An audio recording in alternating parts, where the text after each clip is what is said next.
Hello hi అండి అందరికీ welcome to our channel. మరొక రెసిపీ సింపుల్ అండ్ ఈజీగా ఫాస్ట్గా తొందరగా అయిపోతుందండి. ఇది లంచ్ బాక్స్ రెసిపీ.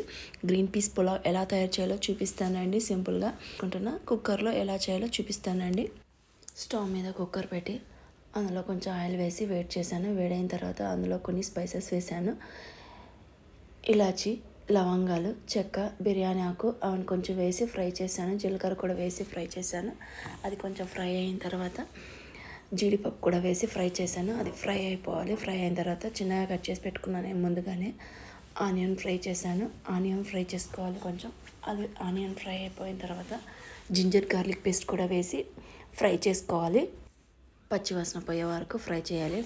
పచ్చివాసన పోయాక నేను ముందుగానే అట్లా గ్రీన్ చిల్లీ కూడా కట్ చేసుకున్నాను. అందులోకి వేసి కొంచెం ఫ్రై చేశాను. ఆ ఫ్రై అయిపోయిన తర్వాత పచ్చి బఠానీ తీసుకున్నాను. గ్రీన్ పీస్ 1 కప్పు తీసుకున్నాను. అది కూడా వేసి కొంచెం మగ్గనిచ్చుకోవాలి.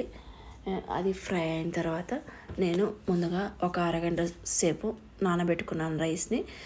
బాస్మతి రైస్ తీసుకోలేదు, మామూలు రైస్, నార్మల్ రైసే తీసుకున్నాను.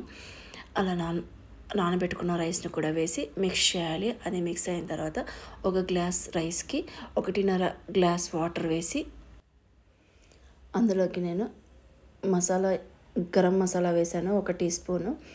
కారం అవేం వేయలేదు. అలాగే టేస్ట్కి తగ్గట్టు సాల్ట్ కూడా వేసి మిక్స్ చేయాలంతా. మిక్స్ అయిన తర్వాత కుక్కర్ విజిల్ పెట్టి ఒక 3 విజిల్స్ వచ్చే వరకు ఉడికించుకోవాలి. 3 విజిల్స్ వచ్చిన తర్వాత స్టవ్ ఆఫ్ చేసి స్టీమ్ పోయిన తర్వాత వేడి pulao, green peas pulao ready.